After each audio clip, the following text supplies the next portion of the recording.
Thank you for joining us this Friday, the 14th of January. I'm Sophia, a market analyst with Bell Direct. This is a weekly market update. The local market has gained 0.3% Monday to Thursday. Energy has advanced the most, while consumer staples took the biggest hit. Taking a look at the ASX 200, AGL Energy was the best performer this week so far, gaining over 15%. Ord Minnett retained its buy rating on AGL and lifted its price target from $7.55 to $8.70 after conducting a broad industry update incorporating a higher oil price forecast for the years ahead. Medical device company PolyNovo PNV was the second best performer, its price jumping off the back of record US sales reports.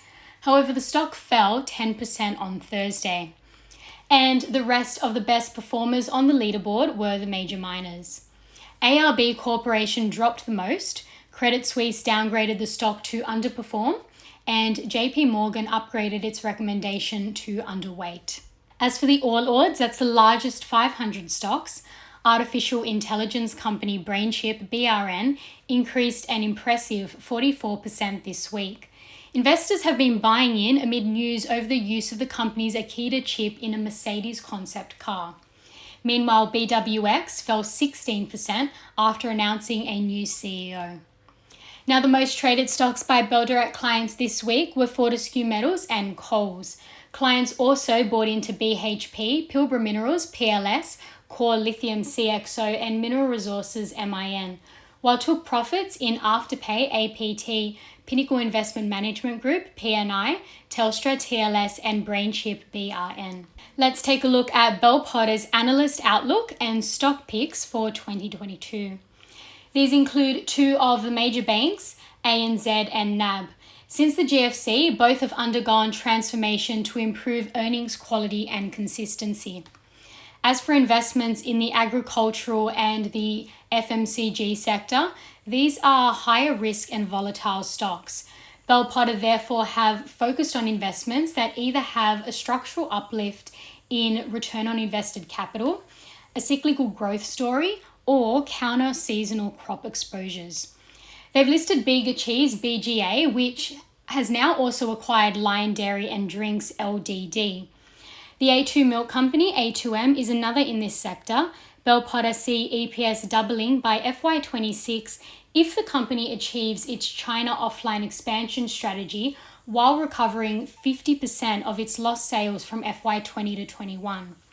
Synlait Milk, SM1, is also listed. Looking to technology investments and considering the likelihood that domestic and offshore interest rates will start to rise, Bell Potter are more attracted to tech stocks with reasonable cash flows and earnings and strong growth outlooks. These stocks are more likely to perform well in a rising interest rate environment. Bell Potter have listed Infomedia, IFM, a provider of software solutions for the global automotive industry, Technology One, TNE, a provider of enterprise resource planning software to large corporate and government agencies, and Life360, 360 is their ticker, the developer of a family mobile app that provides communications, driving safety, and location sharing. Bell Potter have assessed their outlook on discretionary retailers and professional services based on the following factors: the prospects of rising interest rates and emerging inflationary pressures. Increased international travel will reduce share of wallet to retailers, and the ongoing risks surrounding the pandemic. Their preferred picks are Accent Group, City Chick Collective, and Propel Funeral Partners. Within resources and precious metals, Nickel Mines, NIC, Regis Resources, RRL, and Chalice Mining, CHN, are Bell Potter's picks. And their energy investment choices are Cooper Energy, COE, and Boss Energy, BOE. The strategic minerals sector continues to benefit from dominant market themes of ESG and decarbonisation. The stock picks are Liontown Resources, LTR, Lake Resources, LKE, and Alpha, that's A4N. As for economic updates to look out for next week, consumer confidence for January will be released on Wednesday, and the unemployment rate in December will be out on Thursday. And that is all for this week. I'm Sophia Mavridis with Bell Direct. Have a great Friday and a great weekend, and I'll see you on Monday morning.